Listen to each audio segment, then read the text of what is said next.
massive, et je dois le reconnaître, illustre parfaitement la volonté des uns et des autres à prendre une part active aux réflexions stratégiques en cours sur le rôle des marchés financiers et sur les enjeux qui en découlent pour le développement de notre continent. Je vous remercie de votre attention.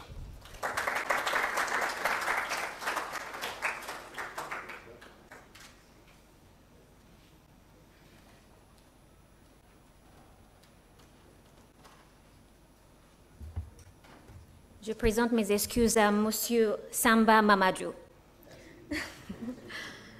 That being said, Monsieur Mamadou is the Director General of Stability and Financial Inclusion of BCAO. I'd like at this point to introduce Mr. Cedric Mbeng, the coordinator of AFMI. He's going to be taking us through the updates of bond fund and macroeconomic perspectives. A round of applause for him, please.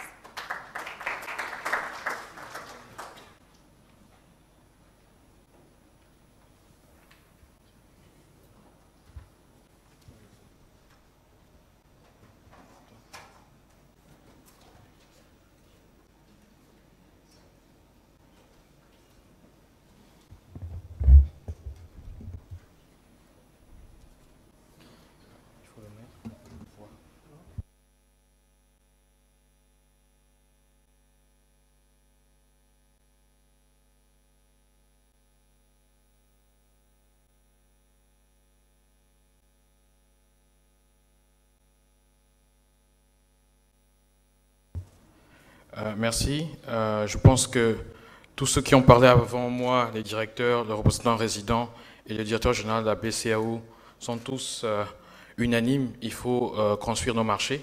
Donc ma présentation va être assez courte, puisque vous êtes tous convaincus de bien fondé de ce que nous faisons. Alors ma présentation va s'articuler en 3 parties. L'essor des marchés obligataires en monnaie locale, la réponse LABAD, et le fonds obligataire. Je ferai les 2 premières parties en français et la 3e partie en anglais.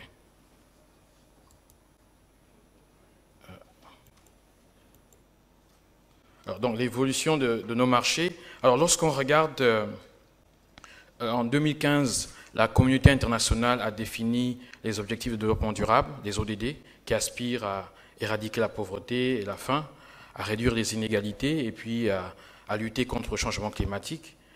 Plusieurs statistiques sont données pour atteindre ces objectifs. Sur le continent, on parle de plus de 600 milliards dont nous avons besoin côté infrastructure, et il y a bien d'autres chiffres.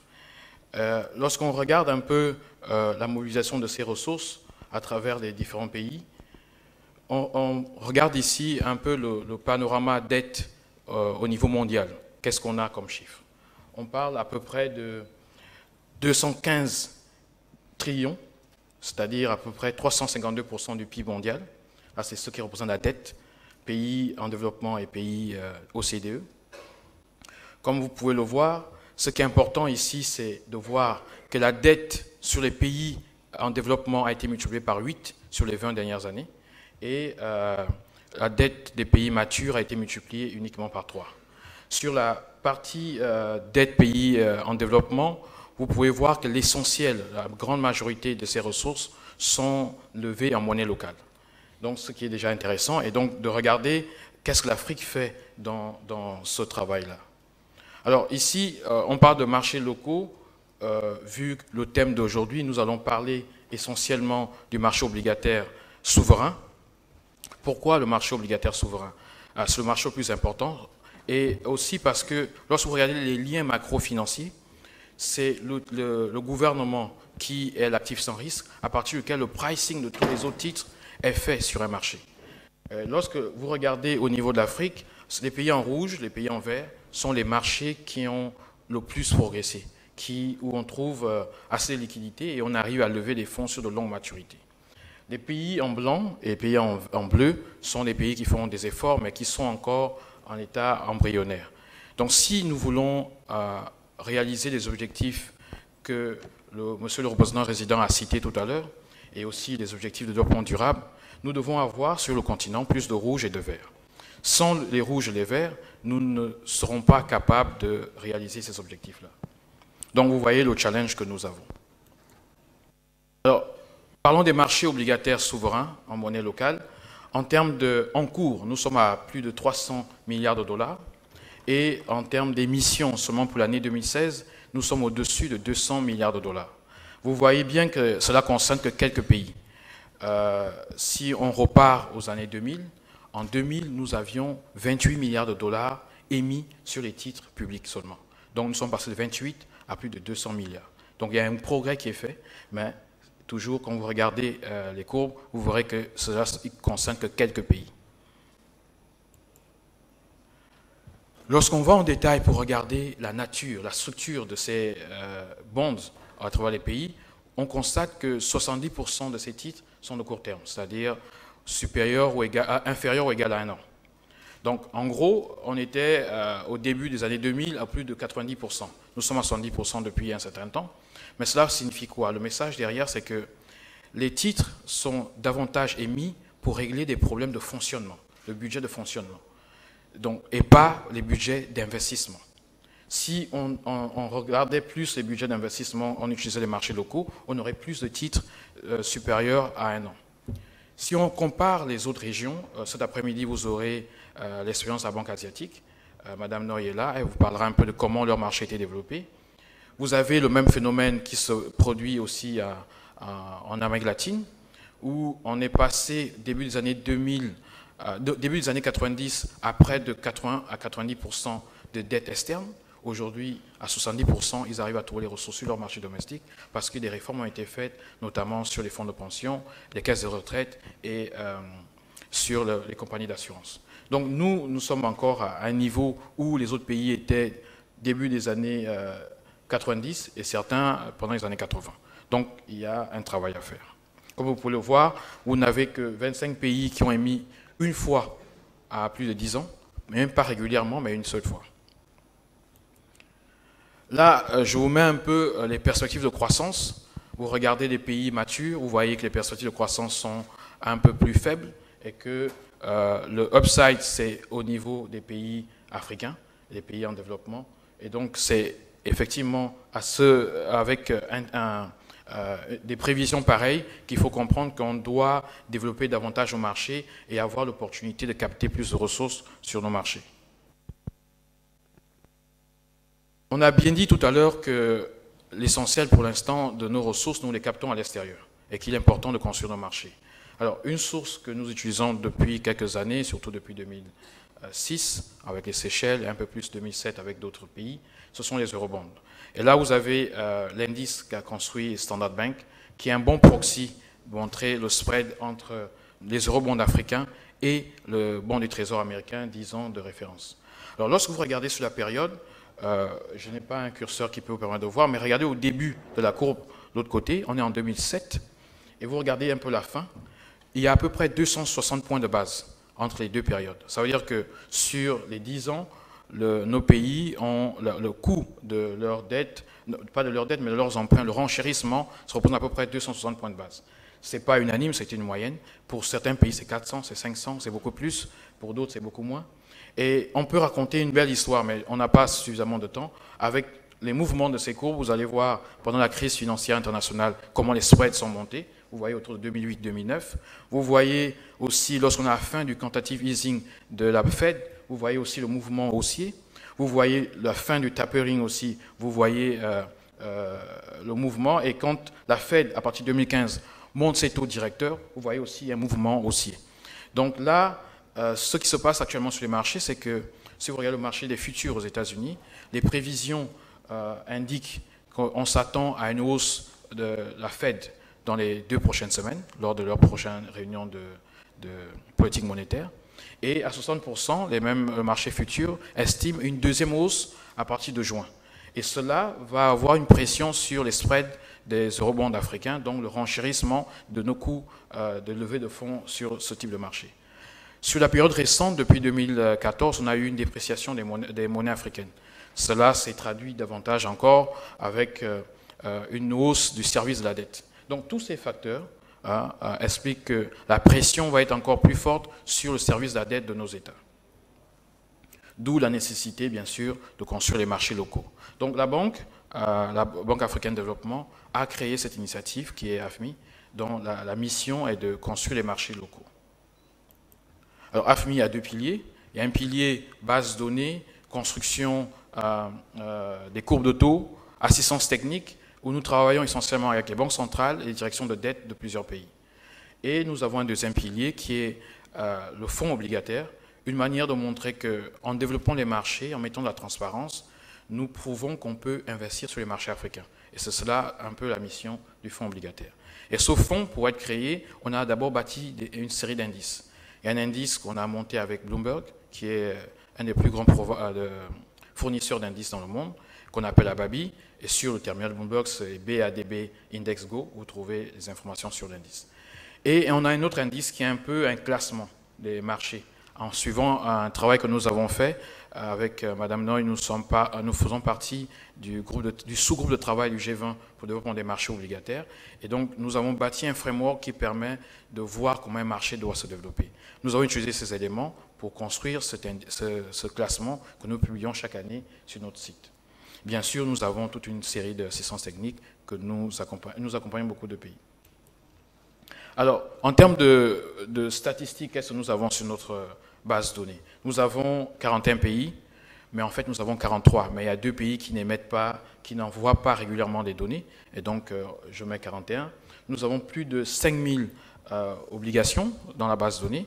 Nous avons plus de 32 000 bons du Trésor sur la base de données. Alors, il faut comprendre que c'est la première et la principale base de données de ce type sur l'Afrique. Tous ceux qui utilisent les statistiques sur les marchés obligataires africains utilisent notre base de données. Que ce soit Bloomberg, que ce soit tous les grands cabinets que vous voyez, ils viennent sur notre base de données pour ces informations-là. Et cela est fait grâce à l'apport de tous les agents de liaison qui sont dans la salle, grâce aux banques centrales et aux directions de dette. Cela, c'est un travail très, très capital pour notre travail. Alors, nous avons une famille d'indices, comme je venais d'expliquer. Donc, il y a l'indice qui est le classement, qui sort une fois par an, et puis l'indice de marché qui est construit par Bloomberg. Sur l'indice construit par Bloomberg, vous avez entendu le directeur général à la BCAO qui a émis le vœu d'avoir la sous-région BCAO représentée. Alors, l'indice est construit par Bloomberg. C'est vrai, nous avons travaillé ensemble, mais l'indice doit être un indice de marché, donc capturer les titres les plus liquides en Afrique. Nous avons commencé avec 4 pays, les 4 pays les plus liquides. Si vous vous souvenez bien, au début, je vous ai montré la carte de l'Afrique avec les couleurs en rouge et en vert. Tous les pays rouges et verts sont les 4 premiers pays avec lesquels nous avons débuté. Ensuite, 2 pays ont fait des progrès et on a pu capturer, via le terminal Bloomberg, des données qui font qu'en 2015, nous avons eu Botswana et Namibie. Ensuite, récemment, après le lancement, l'approbation du fonds par le conseil d'administration de la BAD, nous avons vu cette année le Ghana et la Zambie rejoindre l'indice. Donc, de manière transparente, Bloomberg regarde vos marchés et va ajouter des pays au fur et à mesure que les progrès sont faits. Nous travaillons bien sûr avec l'agence UEMOA titres et les gouvernements pour que, au niveau de la sous-région UEMOA, nous puissions trouver des titres qualifiés pour cela. Donc, mais c'est un travail qui est indépendant de nous. Alors, voici un peu sur le terminal Bloomberg, lorsque vous allez, BADB Index Go, vous tombez sur l'indice et vous voyez que nous sommes à peu près à un rendement d'environ 11%. 11% en dollars, c'est quelque chose que vous n'avez pas ailleurs, et donc ça montre que le marché africain sont très attractifs. Et là, on a sélectionné les bonds les plus liquides sur le continent. Alors, le fonds obligataire African Domestic Bond Fund. Alors, the key question here is, when an investor is looking to invest in Africa, where should he go? Where do we find the bonds? We structure ADBF as, from an investor point of view, to give access to some of local and international investors. And the key concern from international and local investors are summarized here: access, liquidity, regulation, risk return, transaction costs. On access, the question is, are there bond markets in Africa? Some investors are asking this question. Is the necessary infrastructure in place? Are bond data available? On liquidity, the question is, where do we find the most liquid bond on the continent? Can you buy and exit or is only buy and hold strategy on the continent. On regulation, we are talking about 29 stock exchanges across Africa. We are talking about few OTC platforms on the continent. We are talking about more than 40 legislation. This is really a challenge for most of the investors. On risk return, the main question is Africa profile attractive? Transaction costs in some markets is really, really expensive to buy or sell any security. And this is why we structure, to address all these concerns, we structure ADBF as an ETF, Exchange Traded Fund. Why? Because by nature, an ETF is easy to use, is a liquid asset with timely access, and with one single transaction, you can have a diversification across the continent. Our ABABI, the index, represents more than 85% of the African market. By one single transaction, you have access to more than 85 markets on the continent. Actually, ADBF is an enhanced ETF. It means that you have a portion of active management. We will let the fund manager is here, is MCB, Mauritius Commercial Bank, and they will have 20% active management and 80% they will track the ABABI index. Here you see a summary information on the bond fund. It will be listed in Mauritius. Mauritius is attractive because you can list in dollars or in euro. It will be tracking ABABI, as I said, and the expense ratio is 65 basis points. This is really cheap. As you can see, the return will come mostly from coupon, rate movement, and currency fluctuation. 20% outside of ABABI, 80% on ABABI. It will not be hedged because the hedge is really expensive on the continent.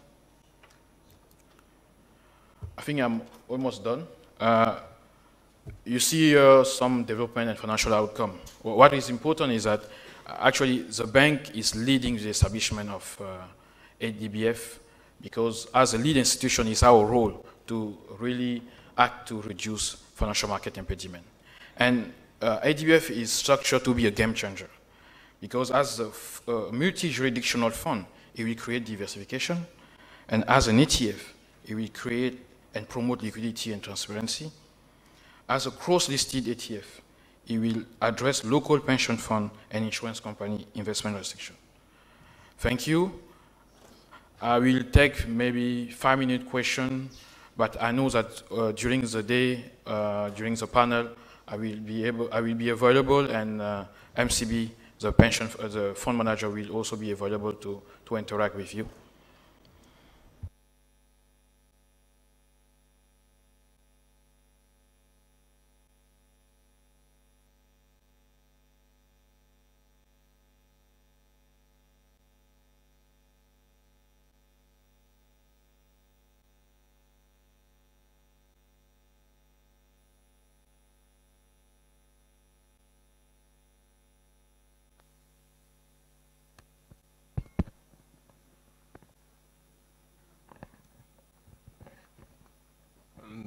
Bonjour à tous, je vous remercie. Il y a une partie de votre présentation que je n'ai pas bien suivie, donc je voudrais comprendre en fait. La partie où vous présentez les pays qui font partie de l'indice en fait. Et plutôt avant cette partie-là, vous aviez dit que vous avez présenté une base de données. Je voudrais savoir, ces pays-là qui ne font pas partie de l'indice, est-ce que ces pays-là sont pris en compte dans votre base de données en fait? Merci.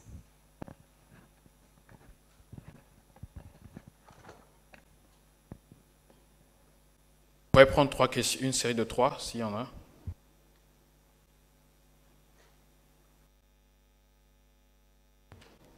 OK. Tous les pays, les 41, 43 pays sont dans la base de données. Et dans l'indice, ce sont les titres les plus liquides qui sont là. Et les pays les plus liquides, ce n'est pas nous qui les déterminons, c'est Bloomberg. Et pour être qualifié ainsi, il faut qu'on trouve au moins 3 sources stables de prix, de cotes sur un titre. Pas des prix juste exprimés, mais des prix de transaction. Donc s'il y a des transactions qui sont faites régulièrement sur certains actifs, oui, vous pouvez intégrer l'indice. Il faut penser à un investisseur qui est, on va dire, il est quelque part au Canada ou à New York, ou qui est quelque part dans un pays africain. Il veut acheter l'ETF, ADBF, le bond fund. Si derrière, ce n'est pas des titres liquides, il ne peut pas acheter, sortir et liquider sa position. Ça devient un problème. Donc ça va toucher, ça va affecter la crédibilité de notre instrument. C'est pourquoi nous allons pour les plus liquides. Et en même temps, c'est incitatif pour ces pays-là qui font un effort de développer leur marché. Donc les autres qui veulent attirer tous ces gros investisseurs internationaux et locaux, donc en Afrique, on a à peu près 400 milliards de dollars dans les fonds de pension. Si vous voulez les attirer, vous allez comprendre qu'il faut que vous arriviez à une certaine qualité de liquidité de vos marchés pour pouvoir attirer ces investisseurs. Merci.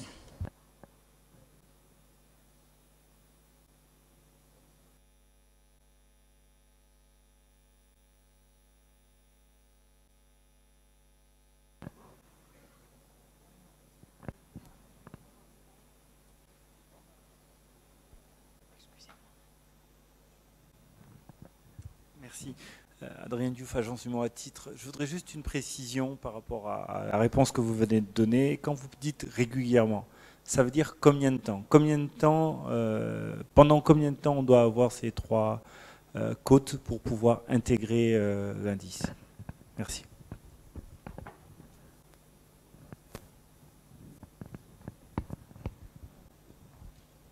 Oui, il y a une autre question. Alors, l'indice va être 2 fois par mois ouvert, c'est-à-dire le fonds va transiger 2 fois par mois, pour commencer. On peut le faire hebdomadaire, parce que les titres que nous avons le sont. Mais ce qui est important pour le titre, c'est qu'à chaque fois, et de manière régulière, pour moi, c'est 2 fois par mois, vous avez des transactions sur un titre, et que c'est reporté sur un terminal, ce soit le vôtre ou celui de Bloomberg. Et que cela peut être capturé par des investisseurs, que ce soit en Afrique ou à l'extérieur.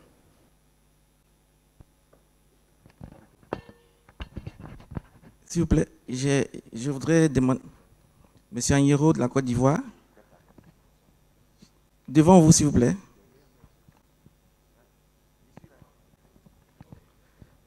C'est juste pour avoir une précision sur l'indice. C'est pour savoir si c'est un indice, disons, qui prend en compte le compartiment juste des entreprises, des corporate obligations, ou c'est un indice d'État, ou qui peut-être soit aussi peut être un indice composite qui prend en compte tous les indices, en fait toutes les obligations du marché, aussi bien corporate que État. Juste avoir une précision sur l'indice. Ok, merci. Alors, c'est un indice pour les titres publics, uniquement. Pourquoi on fait ce choix? Lorsque vous construisez un marché, il faut penser que c'est comme quand vous construisez votre maison. Vous commencez par le soubassement. Et le marché corporate, c'est un peu la toiture. Donc, il faut que le soubassement soit solide pour qu'on puisse construire la maison sur quelque chose de plus solide. Donc, lorsqu'on regarde les titres souverains sur le continent, vous avez vu la structure, nous sommes à peu près 70% de court terme.